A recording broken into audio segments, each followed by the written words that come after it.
Hoje, e ela está lá na segunda carta de Paulo aos Coríntios. Vou falar de Paulo de novo. Esse irmão só fala do apóstolo Paulo.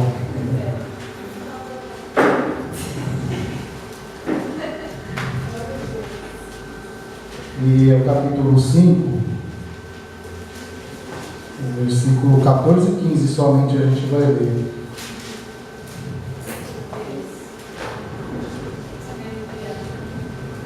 Amém? Graças a Deus. Pois o amor de Cristo, ele nos constrange, porque estamos convencidos de que um morreu por todos, logo todos morreram. E ele morreu por todos, para que aqueles que vivam, já não vivam mais para si mesmos, mas para aquele que por eles morreu e ressuscitou. Vamos orar? Pai, estamos aqui diante da Tua presença, Senhor, pelos méritos do nosso Senhor Jesus Cristo, Pai. Amém. Pai, pedimos no nome de Jesus que o Senhor nos dirija nessa noite com essa palavra. Sim, Deus. Ó Deus, eu não sou nada, Senhor, se não for o Teu Santo Espírito, ó Deus, por meio da minha vida, ó Senhor, fazer com que essa palavra chegue ao coração dos nossos irmãos, Senhor. Ó Pai, nos ajuda, Deus. Ó Deus, somos desesperadamente dependentes do Seu agir, Pai. Sim, Deus. Do Teu Santo Espírito, Senhor. Ó Pai, que haja aqui nessa noite, por meio da Tua palavra, ó Deus, quebrantamento, Senhor. Que haja, Deus, arrependimento, ó Pai. Por favor. Que haja, Senhor, em nome de Jesus, um avivamento, Senhor. Em nome de Jesus, Pai, esse nosso pedido. A Tua palavra é santa, Pai. Em nome de Jesus, ó Deus. Amém. Glória a Deus. Irmãos, o título da mensagem é O Amor de Cristo nos constrange. Amém. Eu pesquisei, ao meu entendimento, se eu pude compreender, essa palavra constrange, parece que ela faz todo sentido nessa segunda epístola que Paulo escreve aos Coríntios.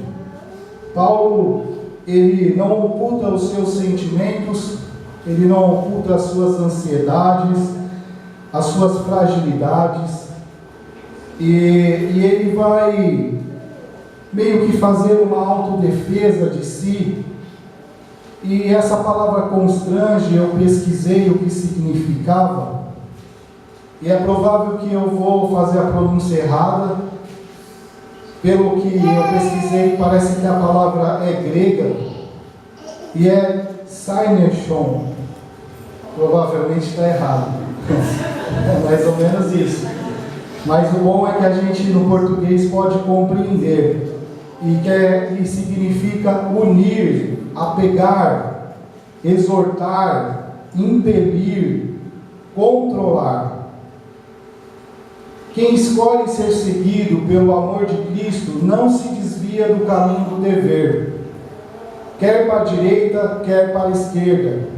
Mas como Paulo avança na obra do Senhor, destemidamente com sinceridade, o amor de Cristo mantém o crente a salvo no caminho estreito. Este é o significado dessa palavra constranger. E faz todo sentido, porque quando se iniciou a minha conversão ao Senhor Jesus Cristo, foi dessa forma que eu me senti constrangido com o amor do Senhor. A princípio a gente não compreende os termos, os sentimentos, mas no decorrer da caminhada, o próprio Espírito Santo, ele vai trabalhando na nossa vida e ele vai traduzindo os sentimentos, a nossa vida, a nossa transformação para a gente, e a gente vai compreendendo à luz da palavra, quando nós lemos a palavra de Deus. E aquela noite, era um domingo, 2013, um amigo, até aquele exato momento a gente foi criado junto, era brigamos na adolescência, e ele seguiu outro caminho, foi preso, se afiliou ao PCC, E para você ser liberto desse pacto com essa facção, é só se você de fato se converter. Essa é a lei lá do Marcola, parece. E ele se converteu. E ele foi atrás de mim lá, pediu desculpa pelo que havia ocorrido na nossa adolescência, enfim, convidou eu para ir nessa igreja, uma igreja neopentecostal. E a mensagem daquela noite era exatamente essa: o amor que constrange. Falava acerca de Cristo, da sua morte e ressurreição. Cristo morrendo pelo mundo. Cristo morrendo pelos pecadores. E eu, naquela noite, o Espírito Santo de Deus, ele iluminou a minha vida. E eu pude compreender o amor de Deus para com a minha vida. Eu era um daqueles, igual Paulo diz, ou o pior daqueles, a qual levou Jesus naquela cruz. E esse amor revelado a mim, ele me constrange, ele me constrangeu. E quando o pregador daquela noite fez o apelo, eu acredito que eu fui o primeiro a levantar a mão. E o Espírito Santo de Deus, ele já testificava no meu coração: ser crente é viver para mim agora. Amém. É viver por mim, é viver em mim. Não existe uma vida cristã onde Cristo não é a centralidade. Fora de Cristo não há vida. Foi isso que o Espírito Santo testificou na minha vida naquela noite. Amém. O Espírito Santo de Deus, ele veio e tirou da minha vida o espírito da desobediência. Eu me senti liberto naquela noite, sem nada de extraordinário, sem torcer braços, sem engrossar a voz. Mas quando eu saí daquela noite dali, eu pude perceber que esse espírito dessa desobediência não habitava mais na minha vida. Amém. Como Paulo diz, foi-me otorgado o Espírito Santo como um penhor para aquilo que é o perfeito, como esperança daquele dia a qual nós seremos glorificados. Foi isso que aconteceu. E ser crente é isso, é viver para Cristo. Amém. É viver por Cristo e viver em Cristo. E Paulo, ele escreve essa carta e ele está falando a respeito disto para essa igreja. Exatamente a respeito disso, o combustível da sua vida. Corinto era a capital da Caia e situada no sul da Grécia. Logo quando o apóstolo Paulo escreveu essa primeira epístola aos Coríntios, uma vez ele já em Efésios, chega a mensagem a ele que essa igreja ela está se opondo aos seus ensinamentos. Paulo já em Efésios recebe essa notícia. Então Paulo diz que se abre uma porta para ele em Troade, aonde ele vai pregar o Evangelho. Tito, ele já havia enviado a igreja, e chega nesse lugar. Paulo tem a expectativa de encontrar a Tito lá, e ele não encontra. Então ele diz que ele sente um desconforto no seu espírito e retorna para Macedônia, da onde provavelmente foi escrito essa segunda epístola aos Coríntios. Provavelmente próximo de 55 a 57 depois de Cristo. E ele faz nesta carta uma autodefesa, pois tem um irmão dentre eles que está se opondo aos ensinamentos de Paulo. Ele está se rebelando contra Paulo. O irmão que estava em pecado, a Bíblia fala pecado de incesto. Esse irmão em pecado, ele é um opositor aos ensinamentos de Paulo. E essa igreja, ela começa a descambar, ela começa a decair da graça, Paulo vai falar. E também havia uns falsos ensinadores nessa igreja. Essa carta vai falar, Paulo vai falar acerca desses falsos ensinadores. Ele chama eles de homens fraudulentos. Ele diz: até Satanás se transvestiu de anjo de luz, quanto mais esses ministros de Satanás, para enganar a muitos. E esses irmãos, esses falsos apóstolos que se intitulavam eles mesmos apóstolos, e Paulo fala que o apóstolo ele é instituído pelo próprio Jesus Cristo, a qual ele foi, a qual o Senhor disse que ele seria cheio do Espírito Santo, a qual as evidências eram vistas por meio das obras de Paulo, isso que testificava que de fato é um apóstolo instituído por Jesus Cristo. E eles estavam se gabando, eles estavam querendo ser influente naquela igreja, ganhar a confiança daqueles irmãos por meio das credenciais, por meio dos seus feitos, por meio das suas obras. E Paulo fala, esses irmãos, eles podem se gloriar do exterior, mas eles não podem se glorificar, se orgulhar do coração. Porque o coração é uma terra onde somente Deus trabalha. O coração é um campo onde somente o Espírito Santo de Deus trabalha. E ele fala, eles têm as leis gravadas em pedras, em tábuas de pedras, mas necessário é ter essas leis gravadas em tábuas de carne, a ser o coração. Olha, e eles falam isso para vocês, eu sofri muito mais que eles. Eu sou muito mais que eles, do que eles estão se gabando. E lá no capítulo 11, não precisa abrir, depois vocês façam igual os bereanos lá, confiram em casa se é verdade.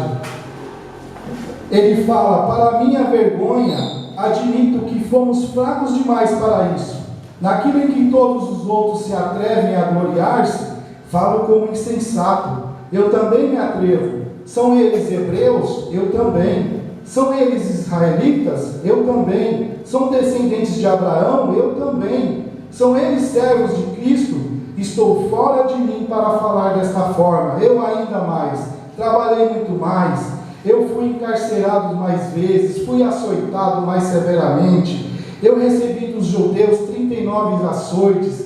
3 vezes fui golpeado com varas, 1 vez apedrejado, 3 vezes sofri naufrágio, passei uma noite e um dia exposto à fúria do mar, estive continuamente viajando de uma parte para outra, enfrentei perigos nos rios, perigos de assaltante, perigo dos meus compatriotas, perigos dos gentios, perigos na cidade. Paulo continua falando aqui sobre tudo que ele sofreu por causa de anunciar a Cristo, tudo que ele passou, todos os seus sentimentos, ele fala para os coríntios, e ele fala, quem está fraco que eu não me sinta fraco? Ele diz, quem não se escandalize que eu não me queime por dentro? Se devo orgulhar-me, que seja destas coisas que mostram a minha fraqueza. Paulo está mostrando que é quando ele reconhece que ele é totalmente dependente de Deus, é onde o poder de Deus atua. Ele fala, eu passei por tudo isso, não faz sentido eu querer que vocês ficam me aplaudindo. Eu quase morri. Eu e Silvano e Timóteo fomos proibidos de pregar na Ásia. A gente desacreditou da própria vida, nós pensamos que ia morrer, nós pensamos que aquele povo ia matar a gente. No capítulo 1, 22, ele fala que, mas isso serve para que eu não venha me gloriar de mim, porque o Deus que tem poder de ressuscitar os mortos, é esse a quem a minha vida está nas mãos dele, não depende de mim, não depende da minha inteligência, porque os pensamentos é de Deus, tudo é de Deus, tudo é do poder do Espírito Santo. Não há nada que eu produza a não ser Cristo, eu sou dependente dele. Paulo está falando isso para aquela igreja. O amor que havia constrangido queimava no coração de Paulo, e era por isso que ele vivia daquela forma. Ele diz em 2 Coríntios, no capítulo 1, 22, nos selou com sua propriedade, pôs o seu Espírito em nossos corações, como garantia do que está por vir. O apóstolo Paulo, ele atribui tudo a Deus, tudo ao Espírito Santo de Deus. Ele diz que esse amor que constrangeu a vida dele, era o que fazia ele viver desta forma. No capítulo 4, versículo 7, ele fala: mas temos esse tesouro em vasos de barro, para mostrar que o poder que a tudo excede provém de Deus e não de nós. Paulo fala que ele é o vaso de barro, e que o Espírito Santo de Deus é o tesouro da sua vida, a qual foi colocado sobre a vida dele.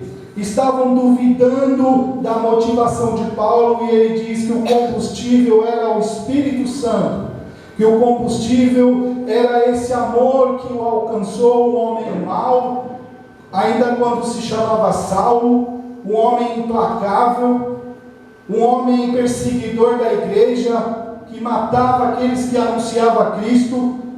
Talvez Paulo, se ele entrasse hoje aqui, se fosse nos dias de hoje, ou nós sairíamos correndo, ou nós iríamos pegar ele, porque ele era um perseguidor da igreja de Cristo.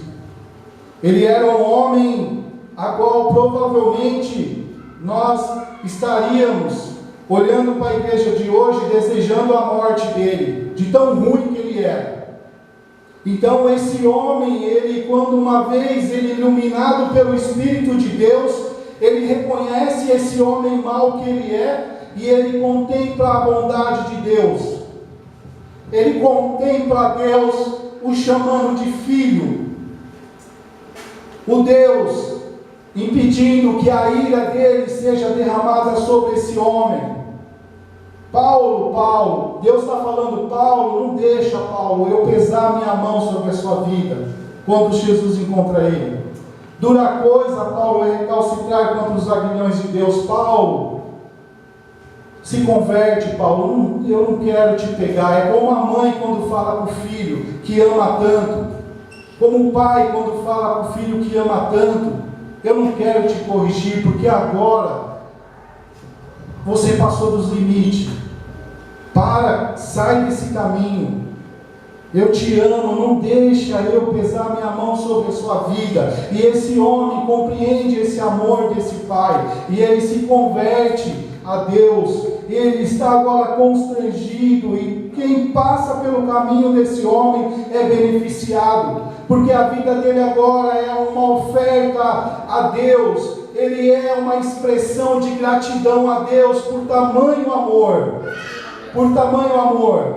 Já pararam para pensar quantas vezes nós fomos abençoados por cruzar os caminhos de homens e de mulheres de Deus, que tiveram tamanha experiência com o Senhor, e nós somos beneficiados? Muitas das vezes não tem nada a ver com a gente, tem a ver com a experiência daquele irmão, daquela irmã que ela teve com Deus, e ela está tão grata, não tem mais vazio, está tudo completo pelo Espírito Santo de Deus, e ela quer ofertar ao Senhor. E nós cruzamos o seu caminho, e nós passamos pelo caminho de uma pessoa assim, somos beneficiados, nós somos abençoados, porque ela trata as nossas vidas como se estivesse ofertando ao Senhor, como se estivesse entregando algo precioso a Deus. E por isso que somos alcançados com tamanho amor por a vida daquele homem, daquela mulher, constrangido com esse amor de Cristo. Esse amor, ele constrange mesmo, constrange, nos faz enxergar quem somos, nos faz enxergar o quanto estamos desesperados, dependendo desse Senhor, a qual nós andamos tanto tempo distante, porque não encontrei antes esse Deus. É esse sentimento, esse tamanho benefício, essa obra milagrosa de Deus nos outorgar o poder do Espírito Santo sobre as nossas vidas, de um homem falho, de um homem nu. É assim que Paulo fala: o homem sem o Espírito Santo de Deus, ele está nu, porque ali está exposto somente a obra da sua carne. A minha carne só produz estas coisas ruins, esses sentimentos maus de vingança, mas quando foi me outorgado o poder do Espírito Santo de Deus, agora vocês começaram a ver a obra de Deus por meio da minha vida. Paulo está apontando o tempo todo para Cristo. ele está apontando para as obras do Senhor. E é isso que acontece quando nós olhamos para os relatos de Paulo: multidões sendo convertidas, multidões abandonando as idolatrias, abandonando os vícios, abandonando pecados de imoralidade, abandonando as suas vidas promíscuas, por causa de cruzar o caminho de um homem constrangido com o amor de Deus. É isso que nós enxergamos. Oferta viva ao Senhor. Aleluia. Ministro de Deus. Graças, Senhor. Aleluia. No capítulo 6, ele continua exortando a igreja, e ele diz sobre muitas paciências, nas aflições, nas privações, nas angústias, nos açoites, nas prisões, nos túmulos, nos trabalhos, sendo acusados de falsos, mas eis que sendo verdadeiros, pobres, mas enriquecendo a muitos, sendo caluniado. E ele diz: suportando todas estas coisas, para que o Evangelho não venha cair no descrédito. E ele diz à igreja: suportem também, abandone esses caminhos, esses julgos desiguais, saiam desse caminho, arrependam-se, reconciliem-se com Deus. No capítulo 1, versículo 8, ele diz: irmãos, não queremos que vocês desconheçam as atribulações que sofremos na província da Ásia, as quais foram muito além das nossas capacidades de suportar, ao ponto de perder a esperança da própria vida. Paulo falando sobre o que ele passava, sobre o que ele passou, sobre o que ele suportou. E ele diz tudo isso para que não seja calado a nossa voz, para que a gente não perda o descrédito de continuar anunciando o Evangelho, suportando, para não dar nenhum motivo de escândalo. E essas cartas de Paulo, o Evangelho, ele abençoa muito as nossas vidas. Leiam, irmãos, em casa. Quando tinha SL aqui, eu confesso que eu tinha grande ânimo de vir para poder aprender, para poder ler a palavra, mas passado o tempo eu fui cada vez mais lendo mais um pouquinho, e eu vejo o quanto eu deveria me aplicar mais, o quanto eu deveria ter lido mais, porque a palavra de Deus, ela causa em nós um avivamento nas nossas vidas, que ela serve para o decorrer da semana. Amém. Aquele movimento da manifestação do Espírito Santo de Deus é muito bom, é excelente. Eu também já passei dentro da minha singularidade, claro, quietinho ali no canto, mas sentindo esse manifestar do Espírito Santo de Deus. Isso é muito bom, isso é ótimo, é fundamental. Esses dias eu falava com uma irmã pentecostal e conversando com ela, ela falou: olha, filho, sem as tuas asas você não voa. Não adianta conhecer a palavra, você precisa da outra, que é o poder. Você tem que buscar. E eu falei: olha como Deus é misericordioso. Deus fala com a gente, Deus usa pessoas para nos ensinar. E as pessoas mais simples possíveis, quando você para e senta e escuta, você aprende, você sai com uma bagagem, você sai abençoado. Esse é o amor de Deus. Amém. Esse é o amor de Deus, mostrando: olha, é assim, ó, é desse jeito, tá vendo? O tanto de tempo que você passou estudando, você não enxergou isso, e eu te mostrei nessa senhora simples. Viu a aula que ela te deu agora? Entendeu? Esse é o amor de Deus para com as nossas vidas. Ele vai nos moldando, vai nos alinhando, vai quebrando todo aquele achismo, aquela postura arrogante muitas das vezes, e vai nos tornando humildes, simples, como Cristo. Esse é o alvo. Na simplicidade é que Deus se revela. Senhoras, que a gente sabe que Paulo diz que a fé vem por ouvir e ouvir a palavra de Deus. Você vê senhoras que não meditam muito na palavra. É fato isso. Mas a vida delas é uma carta escrita, é uma Bíblia. A vida delas, entre nós, a gente enxerga, a gente fala, isso está lá no capítulo tal, esse está no livro tal. A vida, a ação, é uma Bíblia, é uma carta escrita pelo Espírito Santo de Deus. E se nós prestarmos atenção, nós iremos aprender muito com as pessoas. Nós temos muito que aprender com todos. Precisamos ouvi-las. Precisamos enxergar a vida que há ali.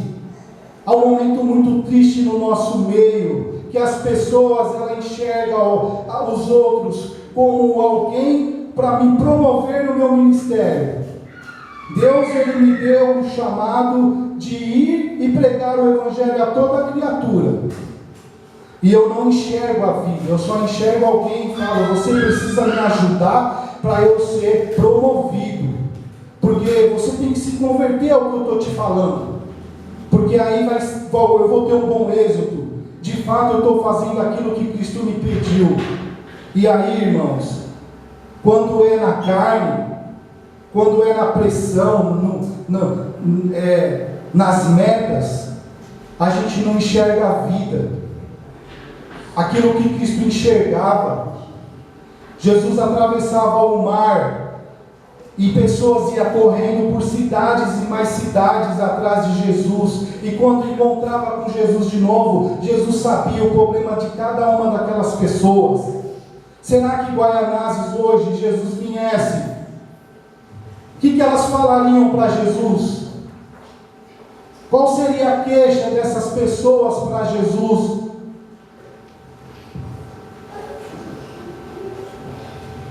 Dentro das igrejas, qual é a queixa que o seu irmão faria para Jesus? O que o Valdo falaria para Jesus? Se ele viesse aqui hoje, o que ele se queixaria? O que o Binho falaria para Jesus?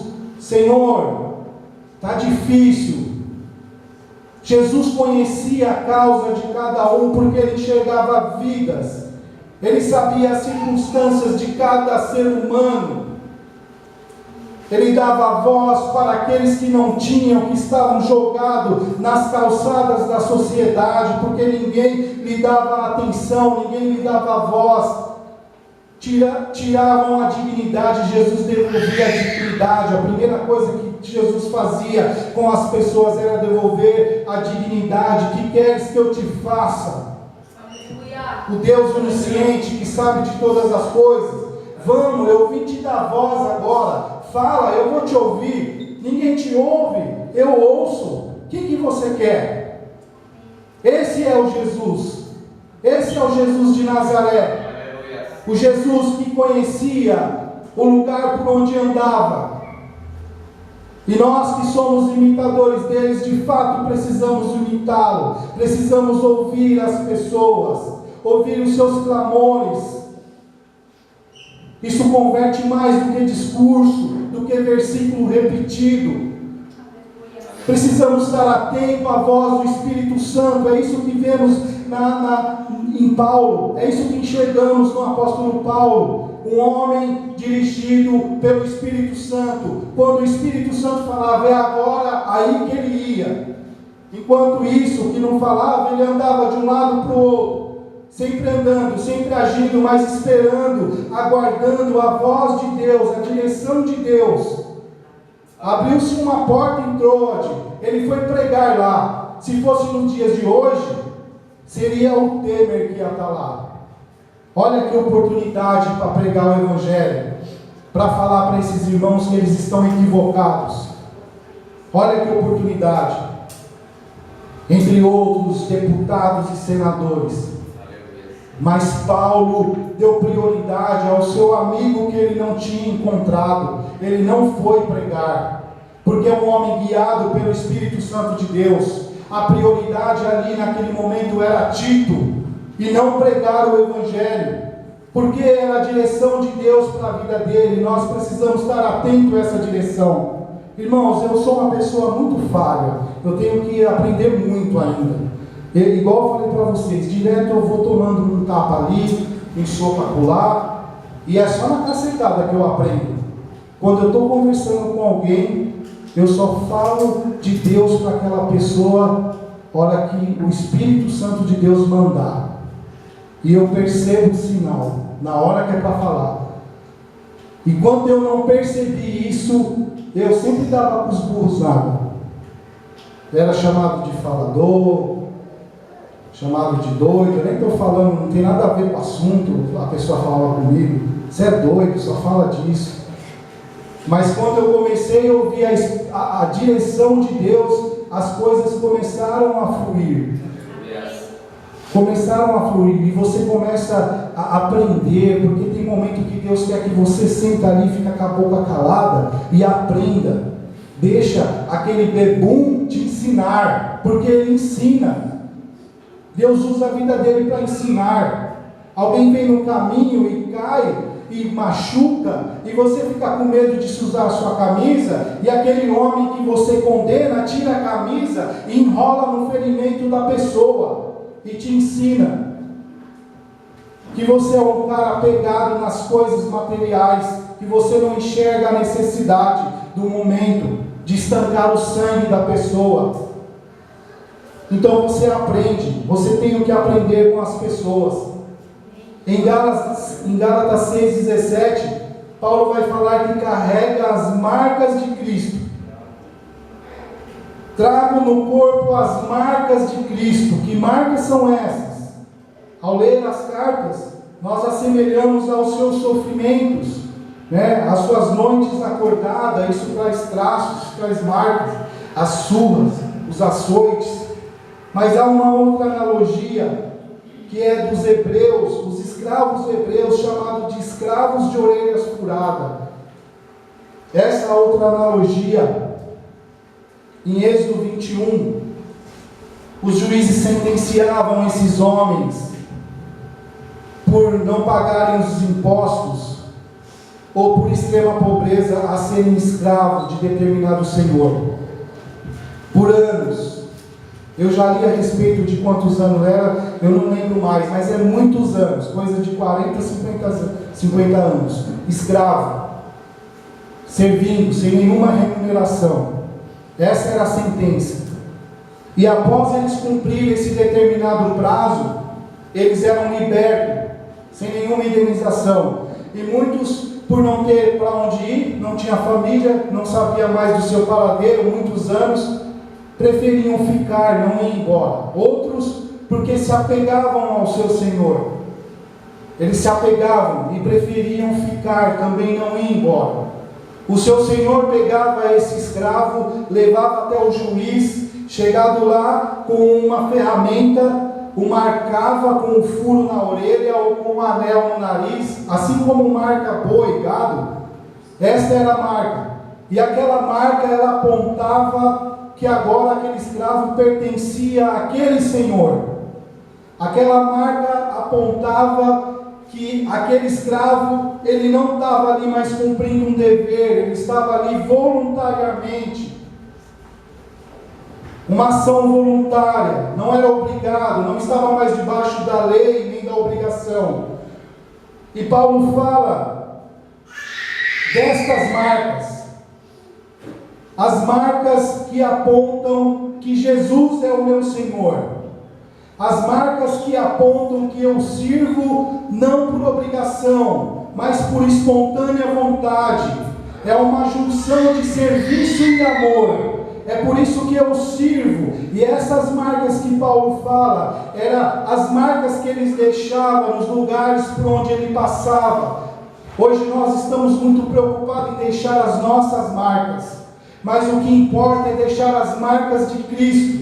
O que importa é as pessoas saberem que essas marcas, elas são as marcas do meu Senhor, daquele a quem eu pertenço, daquele quem comprou a minha vida.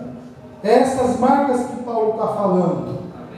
Será, irmãos, que as pessoas têm enxergado as marcas de Cristo em nossas vidas? Será?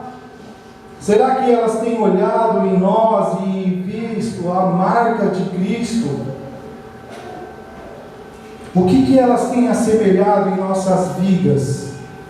Que fala, esse é filho de Jesus, esse pertence a Cristo. O que elas têm assemelhado? Será que os nossos discursos, os nossos versículos, as nossas palavras de motivações, será? O que será que elas têm observado?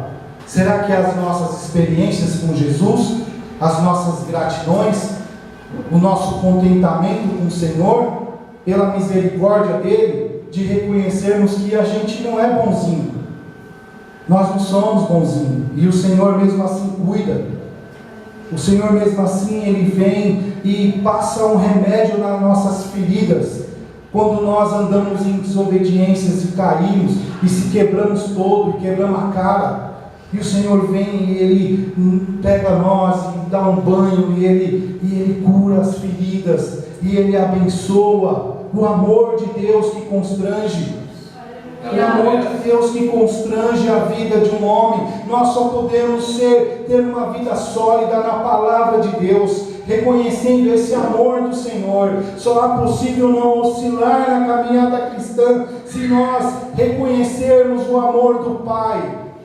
O amor de Deus, aquele que não nos abandona, aquele que não faz acepção de pessoas, que Ele não olha se é rico, se é pobre, se é bonito, se é feio, Ele ama todos iguais, da mesma forma, Ele cuida do mesmo jeito.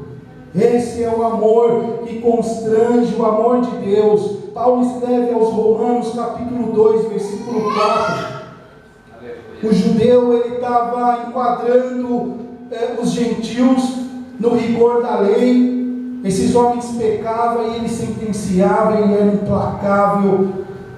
E Paulo fala para esses homens: olha, esses gentios têm blasfemado contra o Senhor por causa das suas obras, por causa que vocês só decoram as leis, mas vocês dão um mau exemplo danado.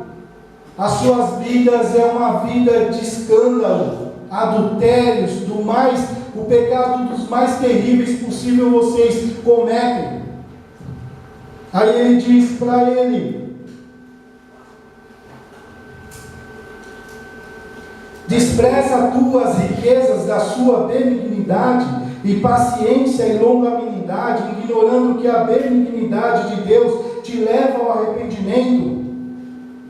Paulo dizendo a esse homem, ele diz: somente o Espírito de Deus que pode nos vivificar. Ele fala: não percebes que essa lei que mata ele também te mata? Não compreendes que Deus insiste com a sua vida? Que Deus tem longo ânimo com a sua vida, com o intuito de você se arrepender? Não compreendes? Não percebes? Irmãos, Deus insiste com as nossas vidas. Deus insiste. É claro que a gente se quebra, a gente colhe os frutos de uma vida de desobediência, a gente se espedaça todo, é inevitável, não tem como colher o que não plantou, nós vamos sofrer as consequências. Mas Deus, Ele insiste conosco. Ele não tem nenhuma harmonia com o pecado, mas Deus, Ele é compassivo, Ele é longânimo, Ele estende a sua bondade para com as nossas vidas, Ele estende o seu ânimo para conosco com o intuito de que nós venhamos nos arrepender. O crente que acha que por ele ser cristão, ele tem carta branca para pecar, não nasceu de novo. Sinto muito, não nasceu de novo. Porque o pecado, ele nos traz uma sensação de fato que Deus se apartou de nós, nos traz desespero, nos traz uma agonia de falar: Senhor, não se afasta, não se aparta de mim, acabou a minha vida agora, o Senhor não está mais perto de mim. Tem misericórdia da minha vida, Senhor, tem piedade. É esse sentimento que o pecado traz para o cristão. Ele não tem mais prazer no pecado, Ele não se deleita mais nos banquetes de Satanás. Antes ele tem prazer na lei do Senhor, em obedecer a Deus, em seguir os princípios de Cristo. Necessário é vos nascer de novo, Nicodemos. Jesus falou da água e do Espírito. Somente o Espírito vivifica. Não percebes que Deus insiste com a sua vida? Não percebes, não compreende? Arrependa-se. Essa é a mensagem de Paulo. Amém. Irmãos, Amém. Louvado seja Deus. Deus é muito bom com as nossas vidas. Deus é misericordioso. Ele nos exorta, Ele nos corrige, Ele nos pega no colo, Ele nos alcança. Quando a gente pensa que Ele não está mais perto, que Ele foi embora e nós estamos sozinhos, Ele vem e fala que nós não estamos sozinhos, que Ele está conosco ainda. Isso transforma a vida, isso converte as pessoas. O amor de Deus, Ele converte, Ele constrange. E eu gostaria de terminar com os irmãos, pedindo que os irmãos façam algumas perguntas. Daqui a pouco vai ser falado para nós nos examinar. E eu quero também pedir para que nós nos examine nesse momento. Quais têm sido as nossas motivações de servir a Cristo? O que tem nos levado a nos dedicar tanto ao seu ministério? Quais têm sido as motivações? Paulo está explicando para essa igreja que é o amor que foi revelado à vida dele. Esse é o combustível, o penhor do Espírito Santo. Essa obra abriu os olhos de Paulo por tamanho amor de Deus. Ele fala: é por isso que eu vivo. É no Espírito Santo. É no poder de Deus. É em Cristo que eu vivo o que eu vivo. Seria, irmão, o medo de ir para o inferno? Será que é isso que tem nos levado a seguir a Cristo? O medo de perdermos a salvação? Seria para alcançar algum favor, alguma bênção? Olha, Deus é bondoso, Ele nos abençoa. Ele é bondoso. E a gente conhece aqui casos e casos de pessoas que tiveram uma experiência extraordinária com Cristo, as bênçãos alcançadas. Deus é misericordioso mesmo, e Ele pode nessa noite nos conceder vitória, bênção, aquilo que nós viemos pedir, os anseios dos nossos corações, na qual nós chegamos nessa noite aqui. Deus pode te alcançar, Ele pode te beneficiar, porque Ele é bondoso, Ele é misericordioso, e o intuito dEle te abençoar sem medida é com que você venha se arrepender, é que você venha entregar a sua vida totalmente para Ele e reconhecer a sua total dependência de Deus, a sua total dependência do Senhor. Irmãos, lembre o quanto Deus é bom, o quanto Ele já tem te abençoado. O mundo tem enxergado as marcas de Cristo em nossas vidas. Irmãos, nós precisamos se atentar nisso, porque as pessoas também, elas odiarão a gente por causa das marcas de Cristo. A gente enxerga isso na vida de Paulo. Paulo passou por tamanha perseguição, foi caluniado, foi injustiçado, foi defamado. Nós passaremos, porque ele diz lá no capítulo 2, 14, 15, 16, Cristo por nosso intermédio exala em todo lugar a fragrância do conhecimento de Deus. E ele diz que essa fragrância, ela tem cheiro de vida para os que vivem e cheiro de morte para aqueles que estão morrendo. Pessoas nos perseguirão porque a fragrância de Cristo, muitas das vezes, ela tem cheiro de morte para os que estão morrendo, para os que estão com entendimento cego. E essas pessoas vão nos caluniar, vão nos defamar, vão apontar o dedo da nossa cara. E Paulo diz: olha, suporte todas essas coisas, suporte, não caia, não dê motivo de escândalo, para que o ministério não venha ser calado, para que não seja impedido a nossa obra, para que não seja calado a nossa voz, para anunciar a obra de reconciliação de Deus. Suporte todas essas coisas, suporte esses insultos. E por último, eu gostaria que você lembrasse daquelas pessoas a qual muito te beneficiou, por causa das experiências que elas tiveram com Cristo, por causa do seu contentamento, da sua alegria, de uma vida que o tempo todo está querendo ofertar a Deus, e nós cruzamos o caminho dessas pessoas e somos abençoados. Amém. E que nós possamos também, irmãos, ser essas pessoas gratas a Deus. Que de alguma forma o amor de Deus possa ter nos constrangido nessa noite. Amém. Por lembrar que Ele cuida de nós, que Ele cuida até naquelas horas tristes, aqueles momentos sombrios, aqueles momentos escorregadios. O Senhor está ali estendendo a sua mão para nos levantar, a sua bondade sendo estendida para conosco, para que a gente possa se arrepender. Que isso venha nos constranger. Que nós possamos viver 24 horas por dia querendo ofertar a Deus com as nossas vidas, e que as pessoas que passam pelos nossos caminhos possam ser beneficiadas, possam ser abençoadas, para que elas possam dar glória ao Pai que está no céu, por meio dos nossos frutos que iremos produzir no Senhor e no Espírito Santo. Aleluia. Em nome de Jesus, irmãos. Aleluia. Louvado seja Deus, irmãos. Deus abençoe, irmãos. Que o Senhor nos ajude. Amém. Graças